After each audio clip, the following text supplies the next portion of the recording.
ഞാൻ വേണമെങ്കിൽ 32 SFIക്കാരുടെ പേര് പറയാം. കൊല ചെയ്യപ്പെട്ടത് ക്യാമ്പസുകളിൽ. SFI കൊല ചെയ്ത വധിച്ച ഒരു KSU പ്രവർത്തകന്റെ, കോൺഗ്രസ് പ്രവർത്തകന്റെ പേര് പറഞ്ഞു. നിങ്ങൾ അത്രയും ആക്ഷേപം പറഞ്ഞുകൊണ്ടാണ് ഞാൻ ചോദിക്കുന്നത്. കേരളത്തിൽ എത്ര KSUക്കാരെ കൊലപ്പെട്ടിട്ടുണ്ടെന്നുള്ള നാളെ ഈ പ്രസ് ക്ലബ്ബിൽ ചെയ്യണം. പത്തനംതിട്ട പ്രസ് ക്ലബ്ബിൽ കഴിഞ്ഞ ദിവസം നടന്ന മുഖാമുഖ പരിപാടിയാണ് പ്രേക്ഷകർ കണ്ടത്. പങ്കെടുത്തത് LDF സ്ഥാനാർത്ഥി തോമസ് ഐസക്കും UDF സ്ഥാനാർത്ഥി ആന്റോ ആന്റണിയും. BJP സ്ഥാനാർത്ഥി അനിൽ ആന്റണിയെ ക്ഷണിച്ചിരുന്നു, അദ്ദേഹം വന്നിരുന്നില്ല. ഈ മുഖാമുഖത്തിൽ തോമസ് ഐസക് ചോദിക്കുന്ന ഒരു ചോദ്യം, ആ ചോദ്യത്തിന് നാളെ മറുപടി പറയാം ഇതേ സമയത്ത് എന്ന് പറയുകയാണ് ആന്റോ ആന്റണി ചെയ്യുന്നത്. ആ ദിവസം ഇന്നാണ്. ഇന്ന് പക്ഷേ അദ്ദേഹം മറുപടി പറയാൻ വന്നില്ല. എന്തുകൊണ്ട് വന്നില്ല അതറിയണമെങ്കിൽ ആ മുഖാമുഖ പരിപാടിയിൽ ഈ വിഷയത്തെ കുറിച്ചുള്ള ചർച്ച നമുക്ക് മുഴുവൻ കേൾക്കണം. ഒരു മിനിറ്റ് ബൈറ്റ് കൂടി കേട്ടിട്ട് എന്തുകൊണ്ട് ആന്റോ ആന്റണി മറുപടി പറഞ്ഞില്ല എന്ന് നമുക്ക് നോക്കാം. നമ്മുടെ സ്കൂളിൽ, നമ്മുടെ കോളേജിൽ നടന്ന ദൗർഭാഗ്യപരമായിട്ടുള്ള കാര്യം അത് മുഴുവൻ SFIയുടെ തലയിലൊന്നും കേട്ടണ്ട. അല്ല ഇല്ല, അപ്പൊ അങ്ങനെ മതി, അത്ര എടുത്താൽ. ഇങ്ങനെയുള്ള മോശത്തരം നടന്നിരിക്കുന്നു, പാടില്ല. 2-3 ഡസൻ പിള്ളേര് കോളേജിൽ മരിച്ചിട്ടുണ്ട് കേട്ടോ. ഒരൊറ്റ KSUക്കാരൻ മരിച്ചിട്ടില്ല, മുഴുവൻ SFIക്കാരാ. ഈ ജില്ലയിൽ എത്ര പേര്? തൊട്ടിപ്പുറത്ത് ഞാൻ പറയുന്നത് ഇതൊക്കെ പാടില്ലാത്ത കാര്യങ്ങളാണ്. പക്ഷെ പുണ്യാളാരും നോക്കണ്ട കേട്ടോ.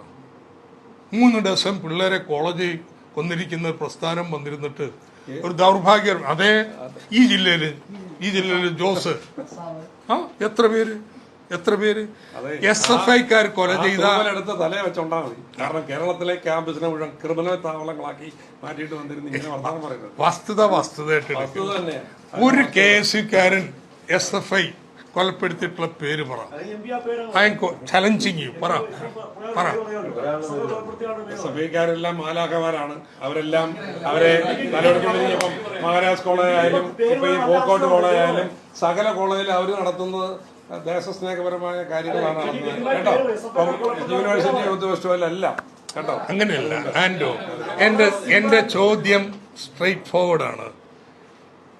ഞാൻ വേണമെങ്കിൽ 32 SFIക്കാരുടെ പേര് പറയാം. കൊല ചെയ്യപ്പെട്ടത് ക്യാമ്പസുകളിൽ.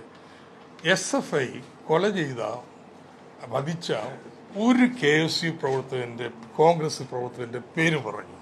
നിങ്ങൾ അത്രയും ആക്ഷേപം പറഞ്ഞുകൊണ്ടാണ് ഞാൻ ചോദിക്കുന്നത്. കേരളത്തിൽ എത്ര KSUക്കാരെ കൊലപ്പെട്ടിട്ടുണ്ടെന്നുള്ള നാളെ ഈ പ്രസ് ക്ലബ്ബിൽ ചെയ്യണം. ഒരിക്കലും ആന്റോ ആന്റണിക്ക് മറുപടി പറയാൻ പറ്റാത്ത ചോദ്യമാണ് തോമസ് ഐസക് ചോദിച്ചത്. ഒരു വലിയ കള്ളപ്രചാരണം കേരളത്തിൽ നിലനിൽക്കുന്നുണ്ട്.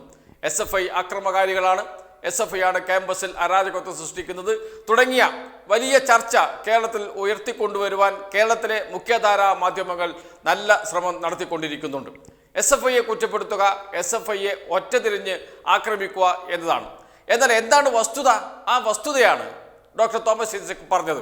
അതുകൊണ്ട് തന്നെ ആ വസ്തുതയ്ക്ക് മറുപടി പറയാൻ ആന്റോ ആന്റണിക്കല്ല, ഇനി പ്രതിപക്ഷ നേതാവ് VD സതീശന് പോലും കഴിയില്ല. അതോടൊപ്പം തന്നെ ഇങ്ങനെ ഏകപക്ഷീയമായി SFIക്കെതിരെ വാർത്തകൾ ചമയ്ക്കുന്ന കേരളത്തിലെ പ്രമുഖ മാധ്യമ സ്ഥാപനങ്ങളുടെ മേധാവിമാർക്കും കഴിയില്ല എന്നതാണ് സത്യം. കാരണം ഒരു KSU പ്രവർത്തകനും SFI പ്രവർത്തകന്റെ കുത്തേറ്റ് ക്യാമ്പസുകളിൽ മരിച്ചു വീണിട്ടില്ല എന്നത് ഒരു യാഥാർത്ഥ്യമാണ്. ആ യാഥാർത്ഥ്യം മറച്ചുപിടിച്ചാണ് ഈ കള്ളപ്രചാരണം നടക്കുന്നത്. അതുകൊണ്ട് തന്നെയാണ് ആന്റോ ആന്റണി പ്രസ് ക്ലബ്ബിലേക്ക് തിരിഞ്ഞു നോക്കാതിരുന്നത്. അദ്ദേഹത്തിന് അവിടെ വന്ന് ഒരു വാർത്താ സമ്മേളനം ഈ വിഷയത്തിൽ നടത്താനും കഴിയില്ല. അതുമാത്രമല്ല, തോമസ് ഐസക് ചോദിച്ച മറ്റു പല ചോദ്യങ്ങളുമുണ്ട്. ആ ചോദ്യങ്ങളിൽ നിന്നെല്ലാം ആന്റോ ആന്റണി ഒഴിഞ്ഞു മാറുകയാണ് ചെയ്തത്. അത്തരമൊരു ചോദ്യമാണ് കിഫ്ബിയെ സംബന്ധിച്ച്. അതും കൂടി കേൾക്കാം. കേരളത്തിന്റെ പശ്ചാത്തല സൗകര്യങ്ങളിലുള്ള പിന്നോക്കാവസ്ഥ അതെങ്ങനെ പരിഹരിക്കാം? UDF ആരെങ്കിലും വിസ്തീരിച്ചു തരട്ടെ. നമ്മുടെ ക്ഷേമ പെൻഷൻ കൂട്ടണം, വിദ്യാഭ്യാസത്തിനും ആരോഗ്യത്തിനും കൂടുതൽ പണം ചെലവഴിക്കണം. ഈ സാമൂഹ്യക്ഷേമ ചെലവുകളിലൊന്നും ഒരു കുറവും വരുത്താതെ നമ്മുടെ പശ്ചാത്തല സൗകര്യ പിന്നോക്കാവസ്ഥ എങ്ങനെ പരിഹരിക്കും? അതാണ് കിഫ്ബി. ശ്രീമൻ ആന്റോ അടക്കമുള്ള UDF നേതാക്കന്മാർ അതിനെതിരാണ്. 7000 കോടി രൂപയുടെ നിക്ഷേപമുണ്ടോ ഈ മണ്ഡലത്തിൽ റോഡുകളായിട്ടും എല്ലാം വന്നിട്ടുള്ളത്. കിഫ്ബി വേണ്ടെങ്കിൽ വേറെ എങ്ങനെയാണ് അതിന് പണം കണ്ടെത്തുക? ഇത്രയും സംസാരിച്ചിട്ട് ശ്രീമാൻ ആന്റോയ്ക്ക് ഈ കിഫ്ബി മുഴുവൻ തെറ്റാണെങ്കിൽ നമ്മുടെ മണ്ഡലത്തിൽ 7000 കോടിയുടെ റോഡ് പാലും ഒക്കെ പണിയാൻ വേറെ എന്ത് വിദ്യ എന്ന് പറഞ്ഞില്ലല്ലോ. അങ്ങനെയില്ലേ? അപ്പോൾ ബഹുമാനപ്പെട്ട MP ചിന്തിക്കുന്നത് നമുക്ക് ഇത്രയൊക്കെ മതി, ഇത്രയൊക്കെ ധൃതിയേ ഉള്ളൂ. എന്തിനാ ഇത്ര ധൃതി? ഇത്ര വേഗത്തിൽ പോകണു, ഇത്ര വേഗത്തിൽ കാര്യങ്ങൾ ചെയ്യണു? ഇല്ലെന്ന്. ഈ നടന്ന കാര്യങ്ങൾ ചെയ്യാൻ ഒരു പരിപാടിയില്ല. ഉണ്ടെങ്കിൽ പറയട്ടെ, ഇനിയും പറയാം അദ്ദേഹത്തിന്. ഞാൻ കൃത്യമായിട്ട് ചോദിക്കുകയാണ്. കിഫ്ബി ഇല്ല, ഈ മലയോര ഹൈവേ, ഇവിടുത്തെ പാലങ്ങൾ ഒക്കെ ചേർത്ത് എന്താ വഴി ഒന്ന് പറയണം. തോമസ് ഐസക് ചോദിക്കുന്ന ഒരു ചോദ്യമുണ്ട്. കിഫ്ബി അല്ലെങ്കിൽ മറ്റെന്ത്? കേരളത്തിന്റെ വരുമാനം, ആ വരുമാനം ഉപയോഗിച്ചാൽ കേരളത്തിൽ പെൻഷനും ശമ്പളവും കൊടുക്കാൻ മാത്രമേ കഴിയൂ. അടിസ്ഥാന സൗകര്യ വികസനത്തിന് പണം കണ്ടെത്താൻ മറ്റു വഴികൾ തേടിയേ തീരൂ. ആ വഴിയായിരുന്നു കിഫ്ബി.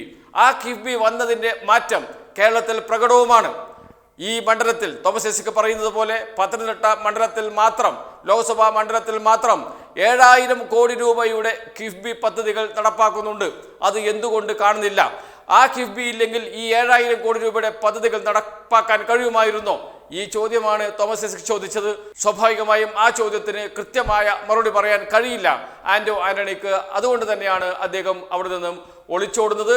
മുഖാമുഖത്തിന് പങ്കെടുത്ത് തെറ്റായിപ്പോയി എന്ന മനോഭാവമായിട്ടാണ് ആന്റോ ആന്റണി പത്തനംതിട്ട പ്രസ് ക്ലബിന്റെ പടിയിറങ്ങിയത് എന്നാണ് മാധ്യമപ്രവർത്തകർ തന്നെ നൽകുന്ന വിവരം.